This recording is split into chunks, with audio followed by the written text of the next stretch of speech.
राधा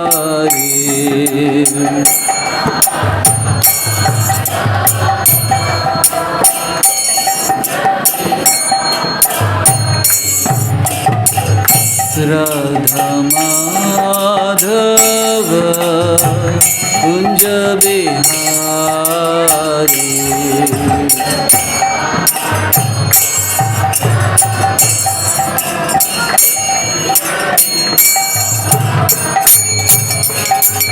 गोपीजन वल्लभ गिरिवरधारी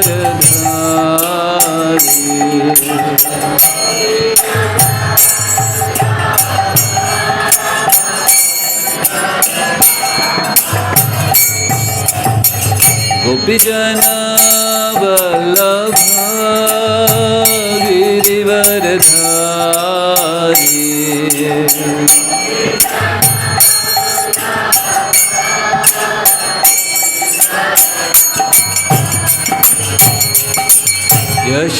यशोदानंदन व्रज जनरंजन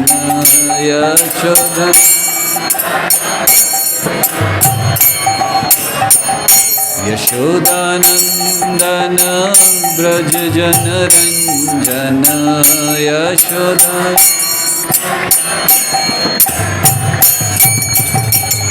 जमुना तीरा वनचारी यमुना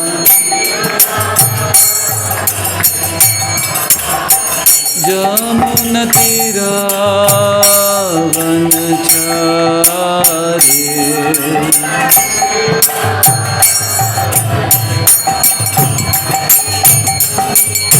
राधा माधव कुंज बिहारी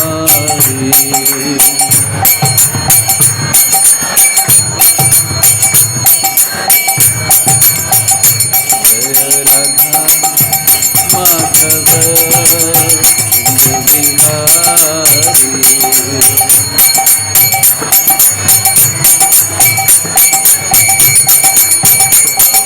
गोपीजन वल्लभ गिरिवरधारी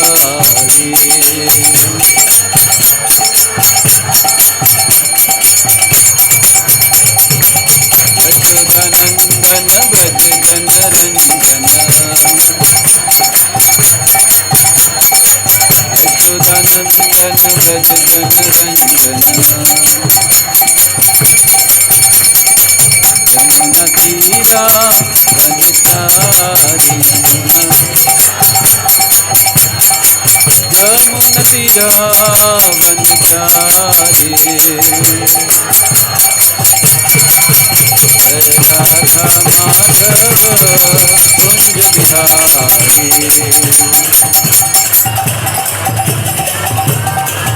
हरे कृष्णा कृष्णा हरे हरे रामा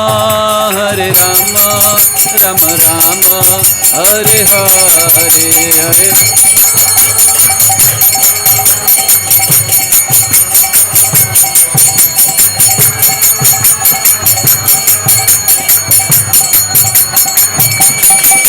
जय गौरानिताय जय गौरानिताय गौरानिताय जय गौरानिताय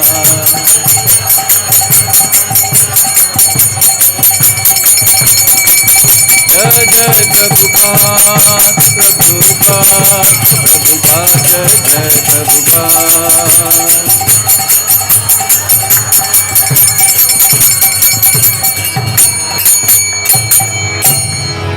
जय ओम विष्णुपाद परमहंस परिव्राजकाचार्य स्तोत्र शिष्य श्रीमद्भय चरणारविंद भक्ति वेदांत स्वामी शिला प्रभुपाद की स्पीकर इधर लिया।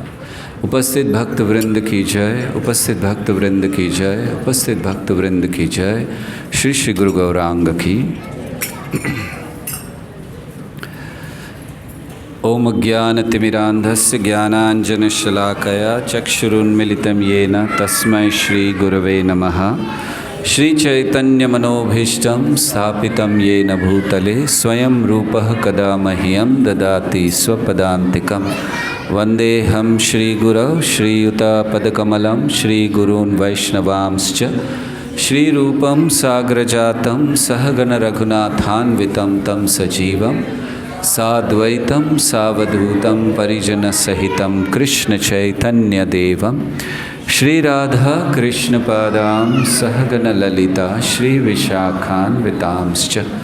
हे कृष्ण करुणा सिंधु दीनबंधु जगतपते गोपेश गोपिका कांत राधा कांत नमस्तुते।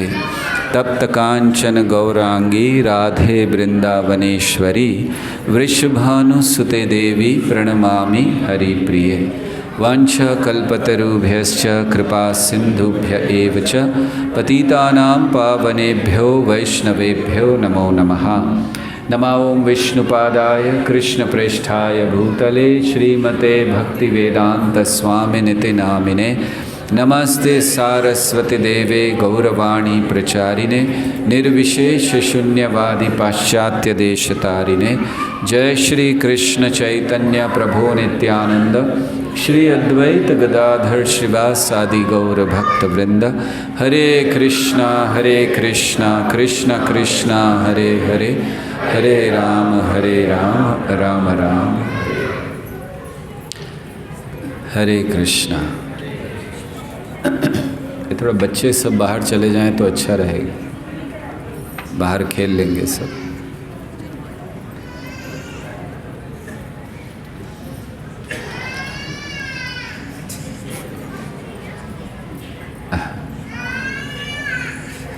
इसीलिए कह रहे हैं कि बच्चे बाहर चले जाएं तो कुछ कहने का आनंद आएगा।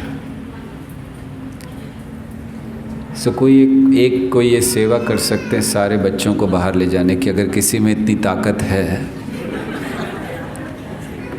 किसी में इतना बल, इतनी शक्ति है।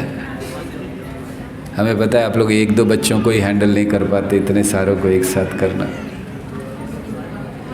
वो माता जी को जरा बोलिए कोई थोड़ा बाहर ले जाए बच्चे को।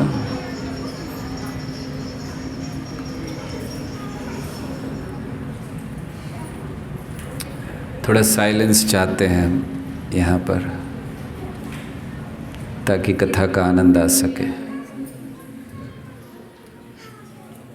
बहुत अच्छा साइलेंस, ऐसा साइलेंस चाहिए।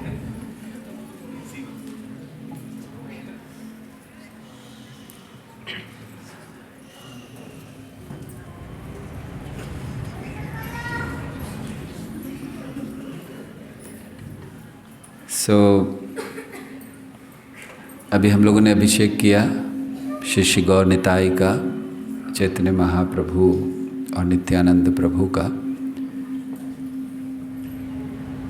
ये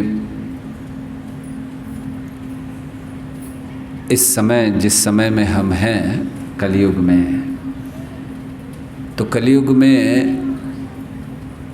हम लोग जिस तरह के चीज़ों को देखते हैं और जिस स्थान तक हम पहुंचना चाहते हैं, उन दोनों में भेद है। एक चीज़ जो हम लोग देखते हैं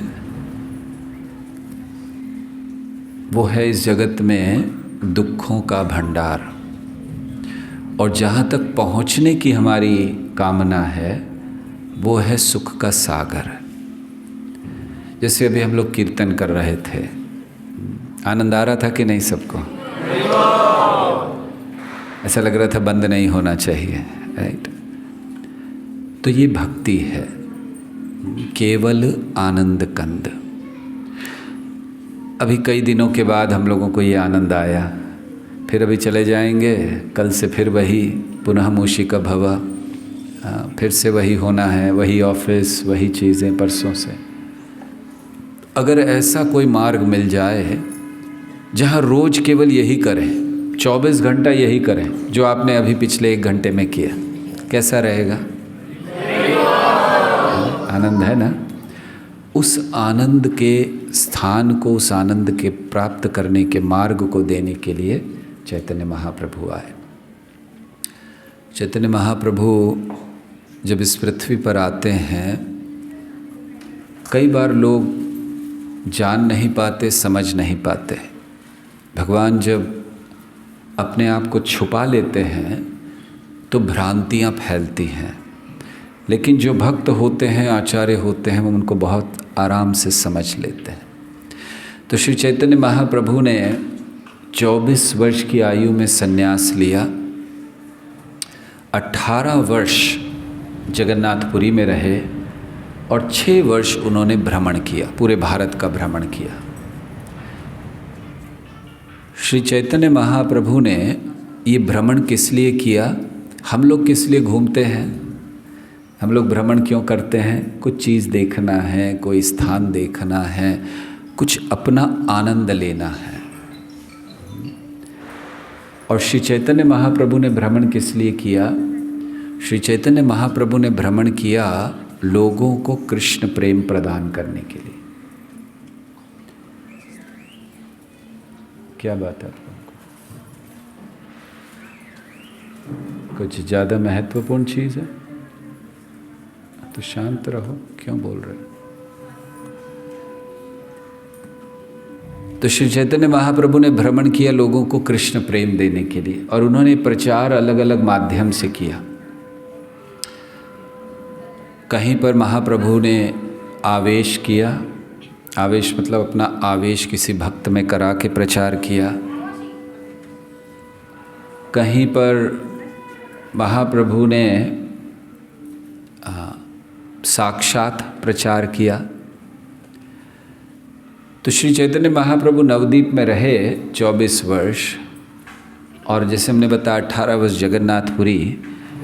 लेकिन जो उन्होंने 24 वर्ष में नवद्वीप में नहीं किया, वो उन्होंने अपने भ्रमण के समय दक्षिण भारत में किया।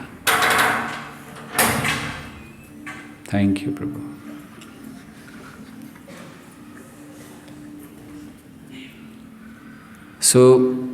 जब महाप्रभु ने भ्रमण किया तो जो उन्होंने नवद्वीप में नहीं किया था, जो कृपा उन्होंने नवद्वीप में नहीं बरसाई थी, वो कृपा उन्होंने दक्षिण भारत में बरसाई। इसलिए महाप्रभु का जो दक्षिण भारत का भ्रमण है वो बड़ा महत्वपूर्ण माना जाता है। कृष्णदास कविराज गोस्वामी कहते हैं कि महाप्रभु दक्षिण भारत में हजारों मंदिरों में गए, क्योंकि वहाँ इतने क्षेत्र हैं। तो क्या किया, क्या ऐसा किया जो उन्होंने नवद्वीप में नहीं किया था? तो उसका वर्णन करते हुए कृष्णदास कविराज गोस्वामी कहते हैं कि महाप्रभु अब जाना चाहते हैं, उनका प्रारंभ करते मध्य लीला में ये वर्णन आता है कि चैतन्य महाप्रभु दक्षिण भारत की यात्रा पर जा रहे हैं। पहले तो भक्त उन्हें जाने नहीं देना चाहते थे, रोक लेना चाहते थे, लेकिन साथ साथ जब वो जा रहे थे तो भगवान हैं, उनको कोई रोक नहीं सकते, स्वराट हैं वो, स्वतंत्र हैं वो। महाप्रभु ने कहा मैं अकेले जाऊंगा, मैं सन्यासी हूँ, मुझे किसी की आवश्यकता नहीं है। सन्यासी का अर्थ क्या होता है? वो है जो पूर्ण रूप से भगवान पर आश्रित है, उसको ना कोई भय है, ना कोई आसक्ति है, और ना ही कोई सुविधाओं की आवश्यकता है। तो महाप्रभु ने कहा मैं अपने आप चला जाऊंगा, लेकिन सभी भक्तों ने प्रार्थना की एक को तो किसी को ले जाइए जो आपको थोड़ी सी मदद कर सके, आपका सेवक। तो कृष्णदास नाम के भक्त को उन्होंने साथ में रखा, बाकी कोई नहीं जाएगा। तो सब मना कर रहे थे। अंततः समय आ गया कि कब महाप्रभु को जाना है। तो चैतन्य महाप्रभु निकले, और वर्णन है कि जैसे ही महाप्रभु चले उन्होंने पीछे घूम कर नहीं देखा। बहुत सारे भक्त आए थे उनको छोड़ने के लिए, महाप्रभु ने पीछे घूम कर नहीं देखा। तो जैसे ही महाप्रभु गए आगे, जितने वहाँ भक्त थे वो सब मूर्छित हो गए। देखिए, हम लोग शास्त्रों में इन बातों को सुनते हैं, इस प्रेम को देखते हैं कि भगवान या कोई भी जा रहा है तो उसके जाने से मूर्छित हो गए। हम लोग ये समझ नहीं पाते हैं, क्योंकि हम कभी मूर्छित हुए ही नहीं किसी के जाने पर। कोई भी जाए हमें कोई फ़र्क ही नहीं पड़ता, राइट। तो ये बातें सुनना कि भक्त मूर्छित हो गए, ये लगता है कि ये बहुत ज़्यादा नहीं है। ठीक है, दुखी हुए होंगे थोड़ा बहुत, नहीं ज़्यादा नहीं है, क्योंकि हमें प्रेम पता नहीं है। महाप्रभु जब जा रहे हैं, लोगों की आंखों में आंसू हैं, वो मूर्छित होकर गिर रहे हैं। यही वर्णन रामायण में किया गया है। रामायण का वर्णन है कि जिस समय श्री रामचंद्र वन को जा रहे हैं, वनवास को जा रहे हैं, तो वो निकले हैं। अब उन्होंने तो निर्णय कर लिया, लेकिन सारे अयोध्यावासियों ने कहा हम भी जाएंगे। और वहाँ पर वर्णन है, ये वाल्मीकि रामायण का वर्णन है कि वहाँ की जो सड़कें थी, मिट्टी की सड़कें, उन पर कीचड़ हो गया। ऐसा नहीं था कि वर्षा हुई थी, लोगों ने इतने आंसू बहाए कि वो जो पूरी मिट्टी थी वो कीचड़ हो गई। और इतना ही नहीं, एक स्थान पर ये वर्णन किया गया है कि जब रामचंद्र जी सुमंत्र रामचंद्र जी को लेकर गए थे, 3 दिन बाद उन्होंने कहा कि चलो वापस, दशरथ महाराज ने कहा था 3 दिन घुमा लाना, राम को वापस ले आना। तो अब आप वन में आपने प्रवेश कर लिया, वापस चलिए। तो रामचंद्र जी ने मना कर दिया, समझाया उन्हें और फिर वापस भेज दिया। तो वर्णन है कि जिस समय रामचंद्र जी जा रहे थे और वो रथ वापस आ रहा था, घोड़ों की आंखों में आंसू आ गए भगवान राम को छोड़ते हुए।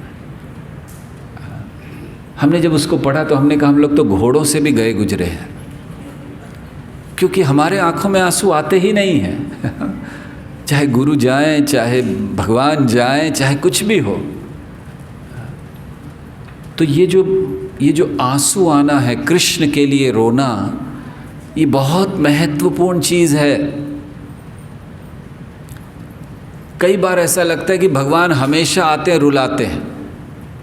देखिए, कृष्ण आए, ब्रजवासियों को छोड़कर चले गए, गोपियाँ रो रही हैं, रोक रही हैं, नहीं जाने देंगी, भगवान चले गए रोते हुए छोड़कर। श्री रामचंद्र सारे अयोध्यावासियों को रोते हुए क्या, वो तो सोते हुए छोड़कर चले गए। दोनों रो भी रहे थे और फिर रात को सो रहे थे, उनको ऐसे ही छोड़कर चले गए रामचंद्र जी। श्री चैतन्य महाप्रभु इतने प्रेमी भक्त हैं, उनको छोड़कर चले गए, पीछे घूमकर देखा तक नहीं महाप्रभु ने। तो ये जो कृष्ण के लिए रोना है, ये हम सबको सीखना चाहिए, क्योंकि कृष्ण के लिए जब आंसू आते हैं आँखों में, वैसे तो हमें बहुत लोगों के लिए आ जाते हैं आंसू, हमारा कोई अपमान कर दे तो आँखों में सबसे पहले आंसू आ जाते हैं, या किसी से झगड़ा हो जाए तो आंसू आ जाते हैं, हमारा कोई प्रियजन चला जाए तो आंसू आ जाते हैं, हमारा धन कहीं चला जाए आंसू आ जाते हैं, कोई हमें थप्पड़ मार दे आंसू आ जाते हैं। कृष्ण के लिए केवल आंसू नहीं आते हैं हमें। जीवन में ये अगर आँखों में आंसू लाने हैं, अश्रु लाने हैं, कृष्ण के लिए लाना सीखना चाहिए। और क्यों आने चाहिए?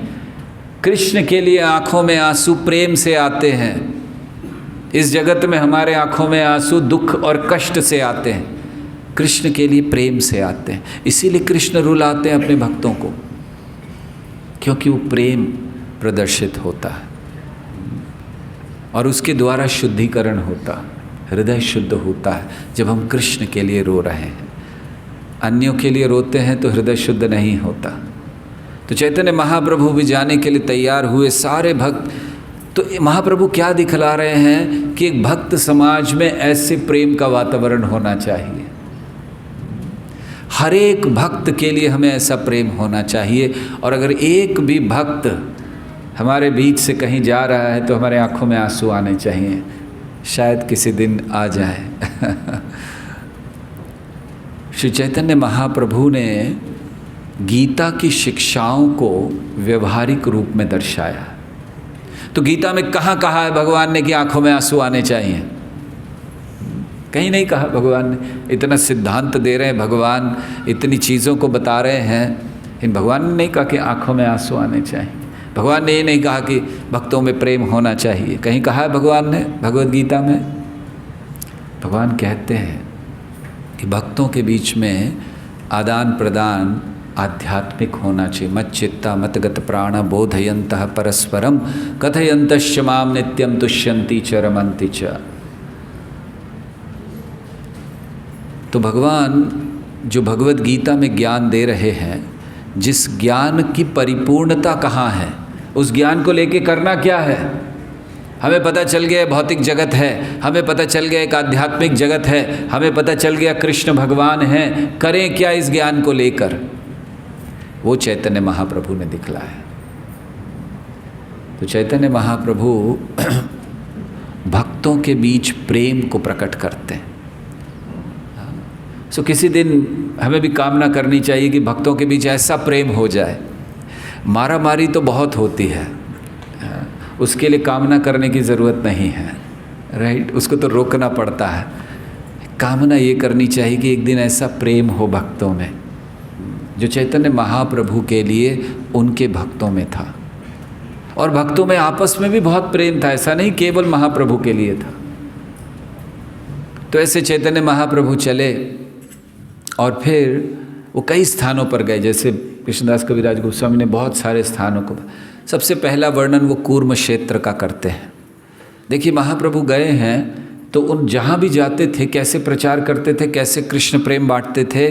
तो महाप्रभु कीर्तन करते थे, जहाँ गए वहाँ कीर्तन करते थे और लोग केवल उनको देखकर, और महाप्रभु उनको कहते थे बोलो हरि हरि, और सब हरि हरि बोलने लगते थे। महाप्रभु किसी एक व्यक्ति को, तो उनको देखने के लिए अलग अलग गांव से, जैसे महाप्रभु एक गांव में रह रहे हैं तो उनको देखने कई दूसरे गांव के लोग आया करते थे। और जब वो उनको देखते थे, महाप्रभु के साथ कीर्तन करते थे, तो उनके अंदर भी वो प्रेम आ जाता था। और फिर जब ये लोग अपने गांव जाते थे वापस, तो उनको देखकर गांव वालों को, उनके सारे गांव वालों को कृष्ण प्रेम मिल जाता था। तो हजारों लाखों की संख्या में महाप्रभु ने भक्त बनाए हैं। इसीलिए कहा गया कि जो नवद्वीप में नहीं किया वो दक्षिण भारत में किया। नवद्वीप में महाप्रभु ने प्रकट नहीं किया, लेकिन दक्षिण भारत गए, गांव के गांव पता नहीं कितने हजारों भक्त बनाए महाप्रभु ने। जो उनको देखता था, महाप्रभु का कीर्तन, महाप्रभु के साथ कीर्तन कर लिया, महाप्रभु ने किसी को आलिंगन कर लिया, वो व्यक्ति शुद्ध प्रेम प्राप्त कर लिया उसने। और जो उनको देखते थे, जो उनका संग करते थे, उनको फिर कृष्ण प्रेम, ऐसे हजारों की संख्या में भक्त बनाए महाप्रभु ने। तो कूर्म क्षेत्र गए, जहाँ उन्होंने 2 भक्तों का उद्धार किया। तो जहाँ जब महाप्रभु कूर्म क्षेत्र गए, कूर्म क्षेत्र क्या है? ये बहुत प्राचीन स्थान है। कूर्म क्षेत्र दुनिया का एक ही स्थान है जहाँ कूर्म देव की पूजा होती है, भगवान कूर्म रूप की पूजा होती है। कूर्म देव का मंदिर, पूरा क्षेत्र उनका है कूर्म क्षेत्र। आप में से कितने लोग गए हैं कूर्म क्षेत्र? कोई नहीं गए। दक्षिण भारत कितने लोग गए हैं? थोड़े लोग गए, ठीक है। सो कूर्म क्षेत्र ये बहुत महत्वपूर्ण स्थान क्यों है, इसका छोटा सा आपको उदाहरण बताते हैं। एक बार श्रीपद रामानुजाचार्य श्री संप्रदाय के बहुत बड़े आचार्य हैं, प्रमुख आचार्य हैं। तो ये सब जगह जा रहे थे डीटी वर्शिप के स्टैंडर्ड्स बनाने के लिए, कि हर जगह जाकर ये बताना कि भगवान की सेवा कैसे होनी चाहिए, विग्रह की सेवा कैसे होनी चाहिए। तो सब जगह जा रहे थे, जगन्नाथपुरी भी पहुँचे। अब आप जानते हैं जगन्नाथपुरी में जो होता है भगवान की इच्छा से होता है, वहाँ कोई नियम वियम नहीं चलता है। तो उन्होंने देखा रामानुजाचार्य ने कि ये लोग भगवान को माढ़ लगी हुई कपड़े पहना रहे हैं, स्टार्च वाले, जो नहीं पहनाने चाहिए। तो रात्रि का समय हो गया था। उन्होंने कहा कल सुबह उठकर इन लोगों को बताऊंगा कि बिल्कुल ऐसा नहीं करना चाहिए। तो रात को सोए रामानुजाचार्य, सुबह उठे, अपने कमरे के बाहर आए तो उन्होंने देखा कि कुछ अलग लग रहा है, कल ये नहीं दिख रहा था। तब उनको पता चला कि वो जगन्नाथपुरी से 300 किलोमीटर दूर कूर्म क्षेत्र में पहुंच गए थे। जगन्नाथ जी को पसंद नहीं आया और रात को वहाँ सोए और सुबह अपने कमरे के बाहर निकले, पूरा का पूरा कमरा सब वो कूर्म क्षेत्र। भगवान ने उनको फेंक दिया वहाँ पर, आना नहीं यहाँ पर, यहाँ जगन्नाथपुरी में जो चलता है वो मेरी इच्छा से चलता है। तो कूर्म क्षेत्र में वो पहुँचे थे। तो महाप्रभु भी जब पहुँचे कूर्म क्षेत्र में, महाप्रभु आए तो वो क्षेत्र क्यों प्रसिद्ध है, जैसे हमने बताया कूर्म देव की पूजा होती कूर्म रूप में, और एक ही स्थान है जहाँ पर होती है, बहुत से लोग आते हैं वहाँ दर्शन के लिए। तो वहाँ एक ब्राह्मण थे, उस स्थान पे। तो कूर्म क्षेत्र में थे, इसीलिए चैतन्य चरितामृत में कूर्म ब्राह्मण कहा गया उनको। तो ब्राह्मण थे वहाँ पर, उन्होंने महाप्रभु को बुलाया, आप आइए मेरे घर में आइए, प्रसाद लीजिए, रहिए आप जब तक यहाँ पर हैं। तो महाप्रभु कुछ समय रहे। सन्यासी थे तो ऐसा नहीं था कि साथ में पूरा किचन चल रहा था उनके। दरअसल यात्रा होनी चाहिए इस तरह से। हमारी यात्राएं कैसी होती हैं, हम लोग यात्रा ले जाते तो यात्रा कैसी होती है, हमारी सारी व्यवस्था है, अकोमोडेशन, ऊपर से लोग कहते हैं रूम हमें अकेले चाहिए, पूरा रूम मिलना चाहिए, राइट।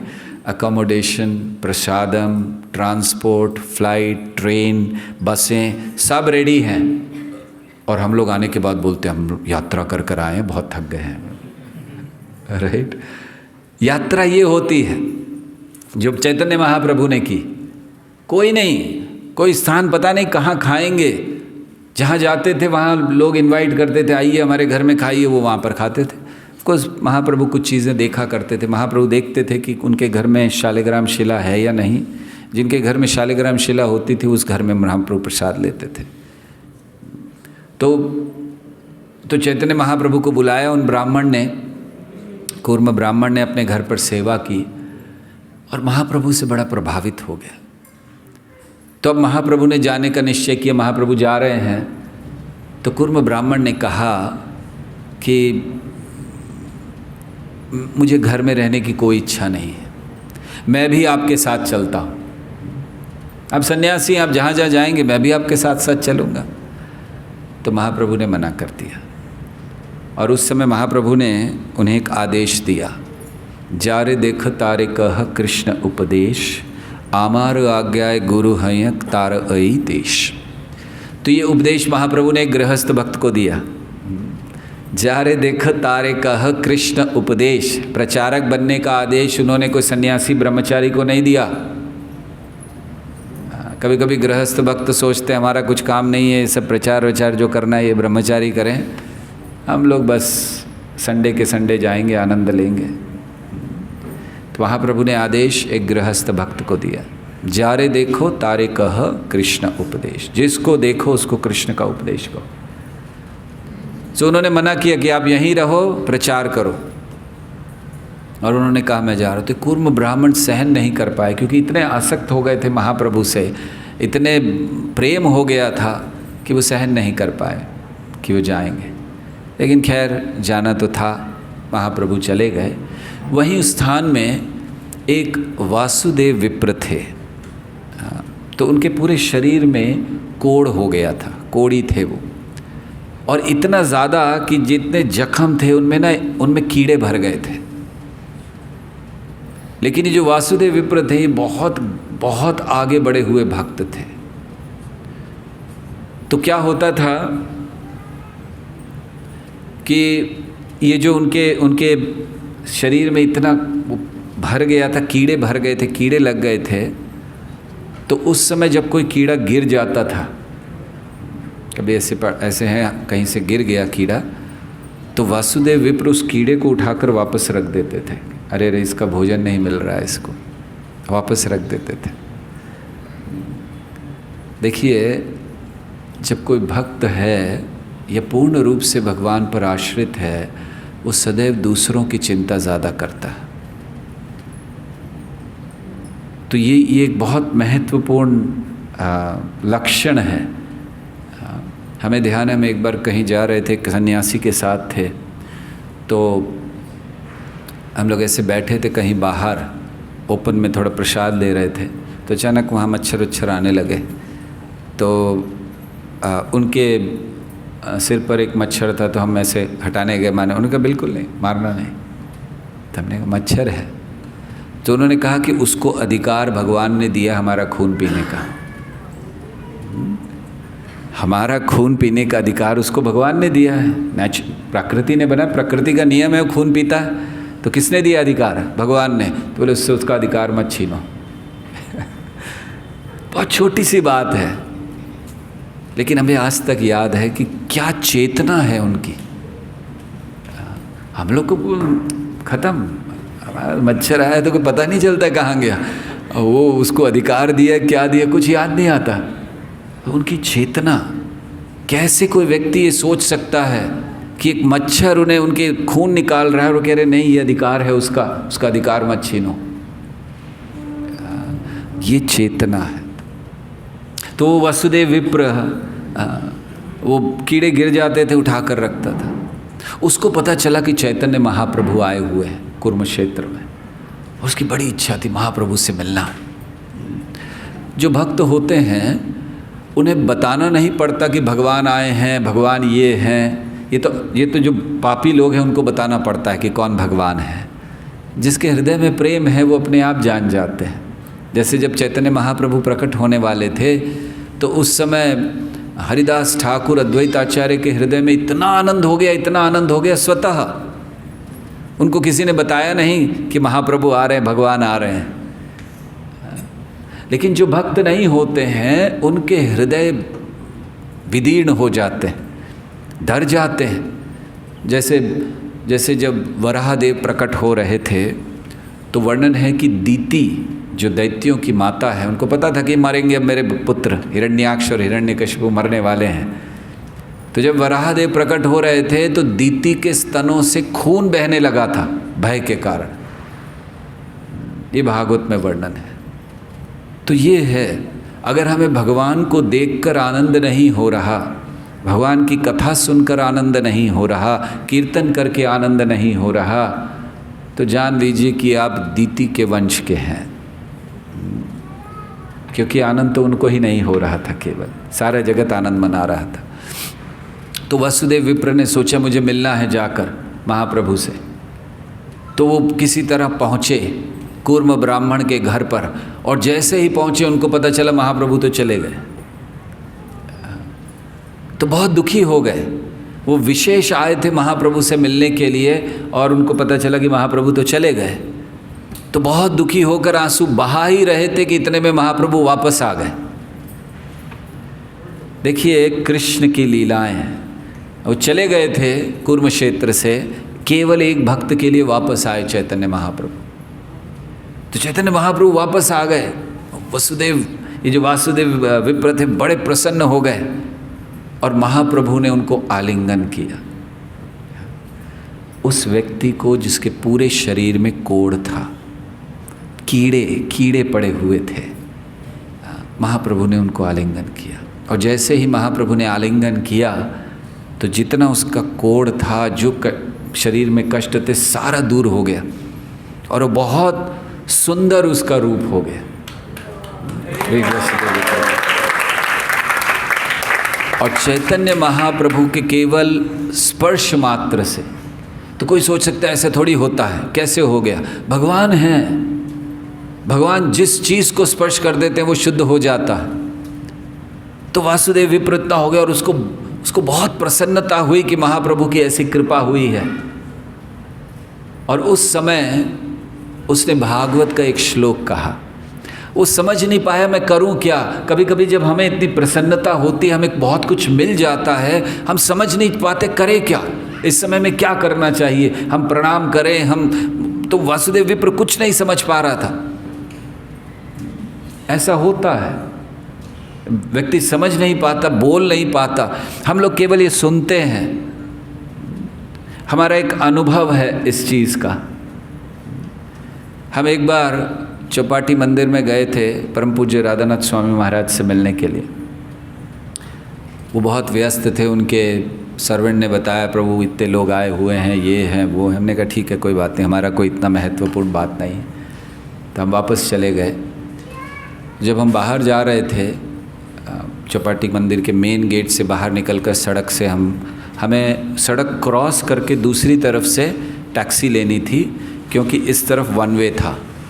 तो हम जाने लगे तो हमारे सामने एक टैक्सी वाला आ गया और उसने ऐसे कहा पंडित जी।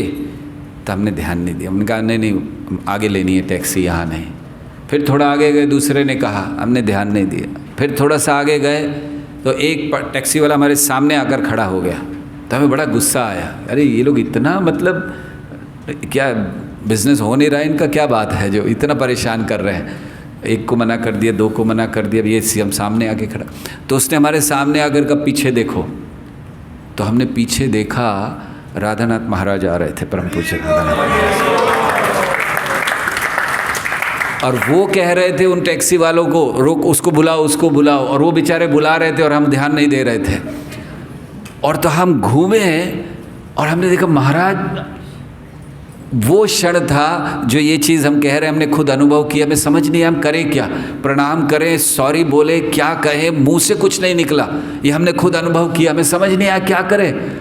हमें विश्वास नहीं हुआ कि हमारे जैसे, कहना चाहिए कि महाराज के सामने हमारा कोई वैल्यू नहीं है, और इतने श्रेष्ठ श्रेष्ठ भक्त हैं, उनके डिसाइपल्स हैं। हमें लगता है कि हमारा शायद नाम भी नहीं जानते होंगे वो, लेकिन वो आ रहे हैं और रोकने के लिए, हमें कुछ समझ नहीं आया। तो ये हमने खुद अनुभव किया है, जिस बात को हम कह रहे हैं, इसीलिए हृदय से कह रहे हैं कि ऐसा होता है। हमें ना हमारे मुख से कुछ आवाज़ निकली, न कुछ, हमने प्रणाम भी नहीं किया, हमें समझ ही नहीं आ रहा था करे क्या। और फिर महाराज आए और उन्होंने हमसे पूछा, you wanted to meet me, आप मुझसे मिलना चाहते थे ना, आ जाओ। एंड देन वो वापस मंदिर में लेकर गए। हमें केवल एक श्लोक याद आ रहा था भागवत का, जहाँ लिखा है, महाप्रभु का जहाँ वर्णन है 11वें स्कंद में, तो वहाँ लिखा है कि जो लोग माया के पीछे भाग रहे हैं, माया मृगम के पीछे भाग रहे हैं, तो महाप्रभु उनके पीछे भागकर उनको वापस लेकर आते हैं। तो हमें वो श्लोक याद आ रहा था कि हम माया नगरी में बाहर जा रहे थे, महाराज आए, हमें पकड़कर वापस मंदिर में अंदर लेकर आ गए हैं। तो उस समय हमने ये चीज़ अनुभव की है कि पता ही, जैसे जो बोलते हैं ना कि कुछ समझ नहीं आ रहा क्या करें, तो वासुदेव विप्र को समझ नहीं आ रहा था क्या करें, तो उसको ये श्लोक याद आया भागवत का, और ये श्लोक कहा गया सुदामा के द्वारा। सुदामा, हम सब जानते, कृष्ण से मिलने आए, कोई इच्छा नहीं थी कुछ मांगने की, हालांकि उनकी पत्नी ने बहुत कहा था कि जाओ, तुम्हारे मित्र राजा है, कुछ देंगे, लेकर आओ। वो मांगने नहीं आए थे, तो मित्र को देखने आए थे। और सुदामा आए, भगवान ने स्वागत किया, कुछ समय रहे, और फिर भगवान ने कहा, उन्होंने कहा जा रहा हूँ, भगवान ने कहा ठीक है, कोई डोनेशन नहीं। मतलब भगवान है तो भी गृहस्थ थे, इतने बड़े राजा हैं, अगर उनके यहाँ कोई आया है, ब्राह्मण आया, क्या करना चाहिए, चलो जाते जाते एक पैकेट पकड़ा देते, भाई आज थोड़ा, आजकल बिजनेस कम चल रहा है, थोड़ा ये ले जाओ, या जो भी है। भगवान को तो बहुत कुछ देना चाहिए था, भगवान ने कुछ नहीं दिया, और उन्होंने मांगा भी नहीं, और इच्छा भी नहीं। उन्होंने ये नहीं सोचा कि हाय मैं आया इतनी दूर से, क्या बोलूँगा पत्नी को जाकर। तो उस समय जब वो चले, बाहर निकले, तो उस समय उन्होंने ये श्लोक कहा था, जो श्लोक वासुदेव विप्र कहते हैं।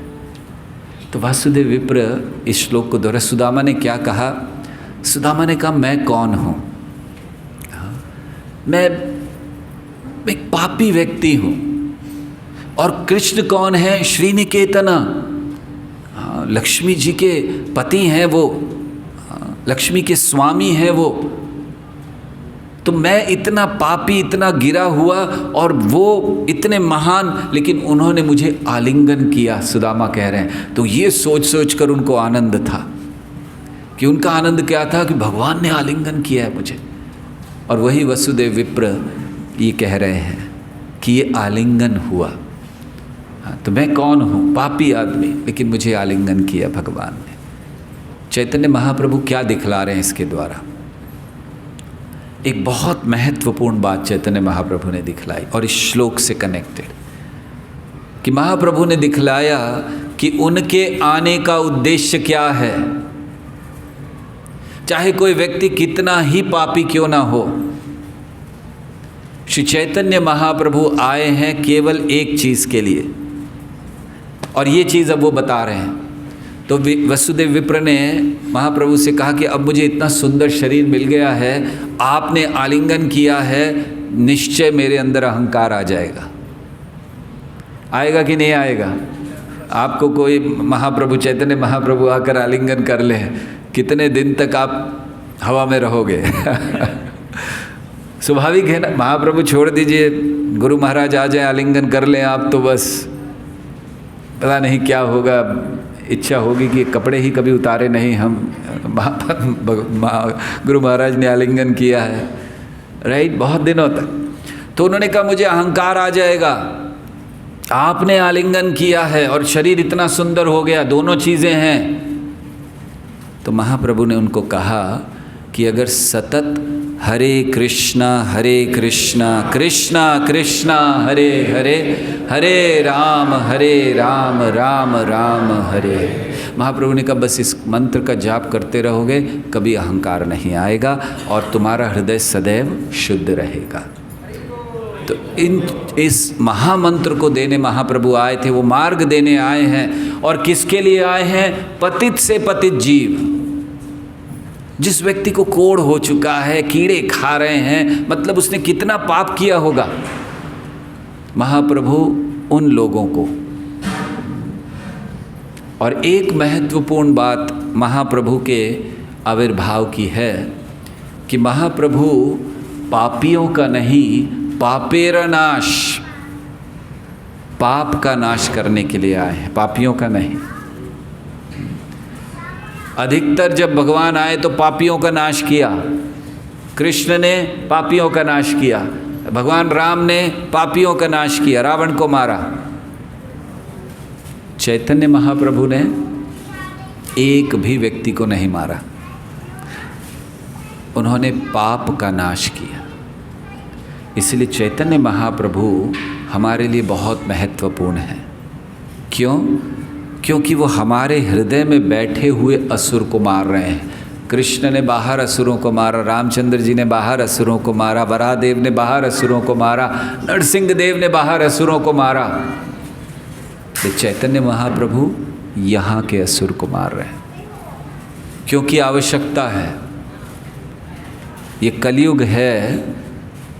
पूर्व काल में जब सतयुग था तो सतयुग में असुर और देवता या अच्छे लोग या बुरे लोग ये अलग अलग प्लैनेट में रहते थे, एक प्लैनेट पे भी नहीं रहते थे, अलग अलग। इसको कोई थोड़ा संभाल ले। ये जिसके भी माता पिता हैं उनके बच्चे आकर इनको संभालें थोड़ा।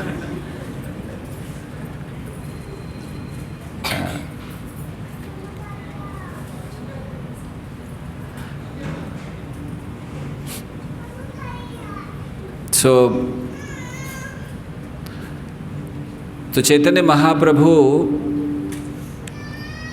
बता रहे थे सतयुग में अलग अलग प्लैनेट्स पे रहते थे। फिर द्वापर युग आया, एक ही प्लैनेट पे लेकिन अलग अलग जगह।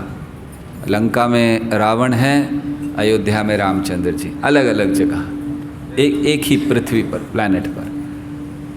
फिर द्वापर युग आया तो दोनों एक घर में आ गए, दुर्योधन और अर्जुन युधिष्ठिर एक घर में आ गए, असुर और अच्छे और बुरे लोग। अब कलयुग आया है, अब कहाँ जाएंगे? दोनों यहाँ आ गए।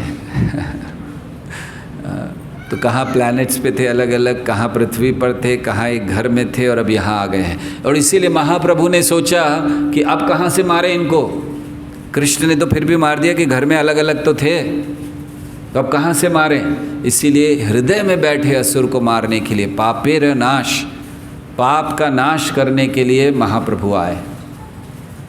और उनकी शिक्षाओं को सबसे अधिक पूरे जगत में फैलाने का श्रेय हिज डिवाइन ग्रेस AC भक्ति वेदांत स्वामी शिल प्रभुपाद को जाता है।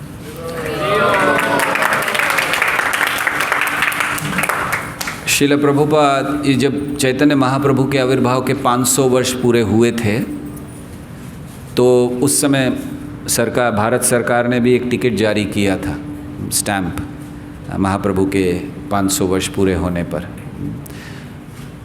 तो उस समय बंगाल में एक बहुत प्रसिद्ध व्यक्ति थे, तरुण कांति घोष। उनके 20 न्यूज़पेपर्स, पब्लिकेशंस चलते थे, मतलब न्यूज़पेपर, मैगजीन्स, ये वो 20 अलग अलग तरह, और बहुत प्रसिद्ध थे। तो उनका एक बहुत छोटा सा इंसिडेंट हमें याद आ रहा है इस बात पर कि तरुण कांति घोष वैष्णव परिवार से हैं, बंगाल के गौड़ीय वैष्णव परिवार से, और वो गए थे लगुना बीच। ये आप लोग कोई गए हैं लगुना बीच? खैर हम ज़्यादा वर्णन नहीं करेंगे उसका। वहाँ पर लगुना बीच पे लोग आनंद लेने के लिए जाते हैं। एक स्थान है अमेरिका में, कब लोग जाते हैं कि वहाँ बीचेस हैं, बहुत सारे आनंद के स्थान हैं। तो ये भी गए थे वहाँ पर उसी साल, जिस साल चैतन्य महाप्रभु के 500 अप्राकट्य के 500 वर्ष पूरे हुए। तो वो एयरपोर्ट पर पहुँचे, तरुण कांति घोष, बंगाली आदमी। तो उन्होंने सोचा कि जाकर इसको थोड़ा, क्या हो रहा, सो उन्होंने सोचा इसको घुमा दो थोड़ा सा, हाँ बस हो जाएगा। सो उन्होंने सोचा अब लगुना बीच आए हैं तो कुछ आनंद लेना है।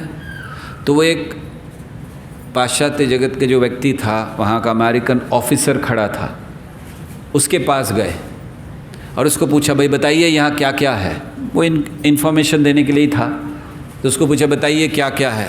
तो वो सोच रहे थे कि वो बताएंगे कि यहाँ डिस्को है, यहाँ बीचेस हैं, यहाँ शराब के खाने हैं, यही सब बताएंगे, वही सब सुनने गए थे वो। तो उस ऑफिसर ने देखा कि ये भारतीय आदमी हैं, तो उन्होंने कहा कि यहाँ पर एक बहुत सुंदर मंदिर है। अब जो व्यक्ति आनंद लेने गया है वो शराब ढूंढ रहा है, वो और सारी चीज़ें ढूंढ रहा है, कुछ डिस्को, कुछ जुआ खेलने का स्थान। तो उसको उन्होंने कहा यहाँ एक बड़ा सुंदर मंदिर है।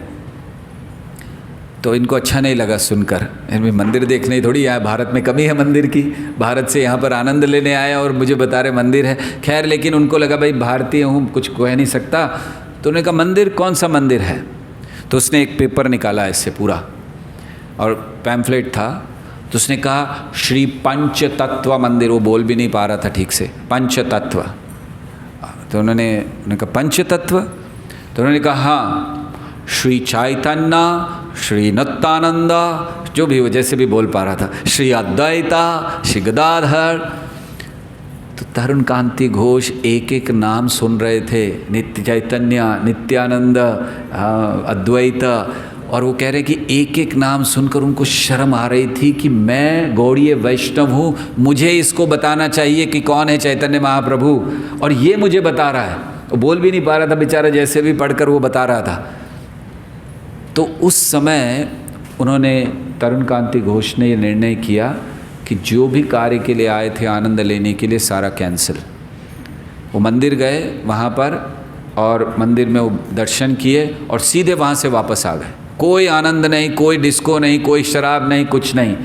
और आकर उन्होंने अपने सारे पब्लिकेशंस के फ्रंट पेज पर एक आर्टिकल लिखा, जो सारे उनके जितने भी 20 पब्लिकेशंस थे उसके सबके फ्रंट पेज पर छपा।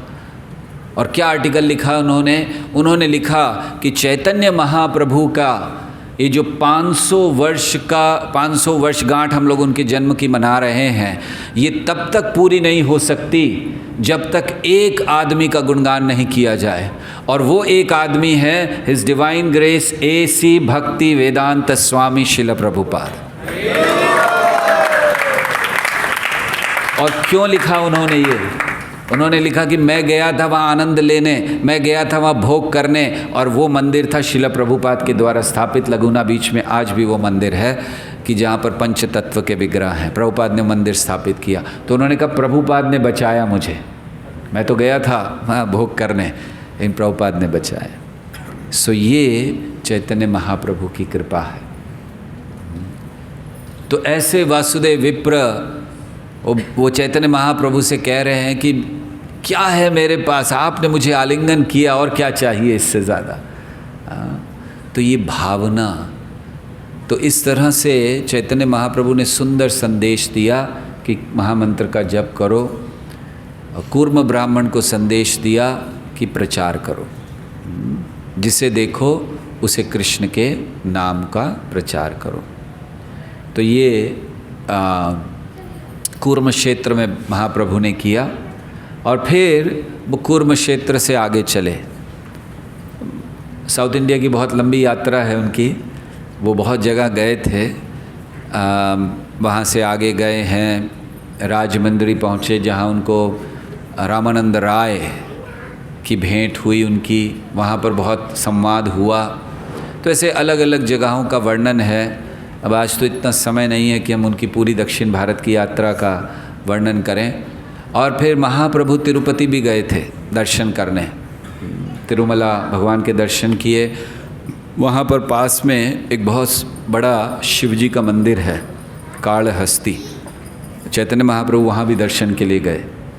और बहुत सुंदर और भी जगहें हैं जहाँ आसपास, तिरुपति के पास कांचीपुरम, जहाँ महाप्रभु गए दर्शन के लिए वरदराज जी के।